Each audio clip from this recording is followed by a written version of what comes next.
তার সহজ সরলভক্তি দেশের জন্য কত একটা আমাদের দিক নির্দেশনা আমরা এতদিন পরে বুঝতে পারতেছি। এত রক্তের বিনিময়ে চালাতে পারছি, কতখানি প্রাপ্তি এটা বোঝানো যাবে না। আমি 2 বার গুম ছিলাম। 22 সালে আমি প্রথম বলে দিই ডিজিএফআইতে আয়নাঘর আছে, এগুলো কত সাহস দরকার আপনারা বুঝবেন। আমি সেনাবাহিনীর একজন অফিসার, 3টা রাষ্ট্রীয় যেটা আমার যতটুকু করার ছিল আমি ততটুকু করছি।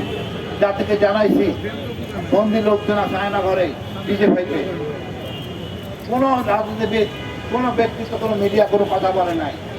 এই প্রথম আলো বলেন, মিনিস্টার বলেন, কেউ কথা বলে নাই। উল্টে আমার নামে 12টা মামলা, আইসিডি মামলা। এই লজ্জা আমাদের নিজেদের। আমাদের লোকগুলি ছিল ফ্যাটিস্ট, হাসিনাতে একটা ফ্যাটিস্ট ছিল না। তাকে ফ্যাটিস্ট কারা বানাইছে সেই লোকদের কোনো বিচার হয় নাই।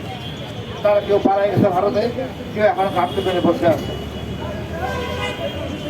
এত কিছু বলার পরেও ডক্টর ইউনূস সাহেব একটা ভালো কাজ করছেন, ভারতের চোখে চোখ রেখে কথা বলতে পারছেন। এই জন্য তাকে আমরা ধন্যবাদ দিই। আমরাও তার সাথে ঐক্যমত হয়ে হাদি ভাই ভারতের চোখ রেখে পরিষ্কার করে দিয়েছেন ভারতের আধিপত্য মুক্ত বাংলাদেশ। আমরাও একই কথাই বলি, ভারতের স্থান এদেশে হবে না। দীর্ঘ 54 বছর উৎপাত করছেন আমার দেশে, আর আমরা সুযোগ দিব না। এই দেশের সুবিধাবাদী সুশীল ভারতকে সব কিছু দিয়ে দিয়েছেন উজাড় করে, আমরা আর এটা মানব না। কতটা নির্লজ্জ হইতে পারে মিরেশ্বরের মানুষের জমি, কেটে খাওয়া মানুষের জমি 900 একর জমি ভারতকে দেওয়া হয়েছে বিনা পয়সায়, যেটা আমার সার্বভৌমত্ব হুমকি স্বরূপ। কোনো আমরা সেনাবাহিনী কেউ প্রতিবাদ করে না নিরাপত্তার জন্য, খালি সুবিধা নিচ্ছে, বেতন নিচ্ছে।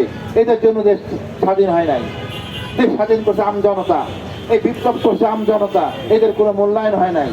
অদ্যাবধি দেখেন মুক্তিযুদ্ধের সংখ্যা নিয়ে বিতর্কের সৃষ্টি করছে, শহীদের সংখ্যা নিয়ে বিতর্কের সৃষ্টি করছে এই আওয়ামী লীগ সরকার।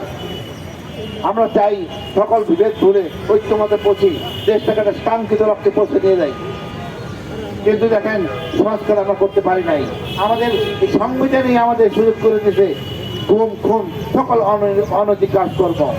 রাষ্ট্রের কাছে আমরা কি চাই? শুধু একটা ইনসাফ চাই, ন্যায় বিচার। আর চাই পুলিশ যেন সেবক হয়, তা সেবক হতে না পারেন অন্তত জুলুম করেন না, এইটুকু তো চাই। আসলে এইটা যদি না পাই তাহলে কেন স্বাধীন হলাম? ডক্টর ইউনূস সংস্কার করছেন, বাতামণ্ড কিছুই হয় নাই।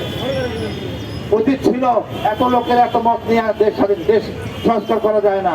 উচিত ছিল বিপ্লবী সরকারের, অথবা আপনারা যদি জাতীয় সরকার করতেন তাও একটা কাঙ্ক্ষিত লক্ষ্যে পৌঁছা যাইত। আমাদের সমস্যাটা আপনি জানেন না। আপনি আলী রিয়াজকে নিয়ে আসেন, সেটা আমাদের সমস্যাই জানে না আমরা কোথায় কি সমস্যা আছি। আজকে দেখেন ফুটপাতে রাস্তাঘাটে যারা কাজ করে, ভ্যানে চড়ে ভ্যানে বিক্রি করে খায়, এরা কি মুক্তিযুদ্ধের সন্তান না? এদেশের সন্তান না?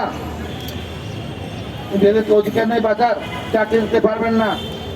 এরা নিজেরা খায়, তাও খেতে দেবেন না, সেখানে চাঁদাবাদী।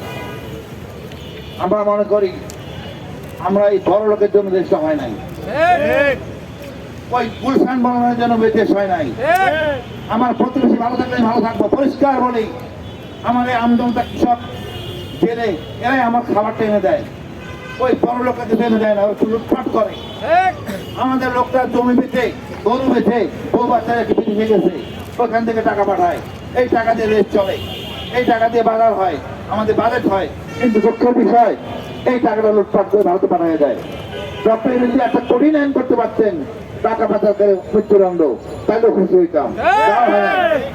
এই টাকা পাচার মনে করেন আমাদের দরবেশ বাবা, এর হাত থাকলে অসুবিধা কোথায়? আমরা সবাই খুশি হবো। আমাদের টাকা নিয়ে লুটপাট করছেন এসালাম, দরবেশ, এরা।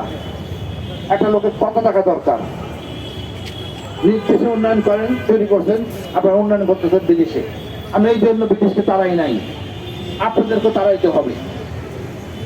ডক্টর ইউনূসকে বলবো, আপনি যে অবস্থা করছেন দেশের, অর্থাৎ শৃঙ্খলা বাহিনী যা অবস্থা, আপনি বুড়া বুড়া লোক নিয়ে সব বসাইতেন এখানে, সবগুলি ছাত্র নিয়ে বসাইতেন, আপনি দেখতে কি উন্নয়ন হইতো।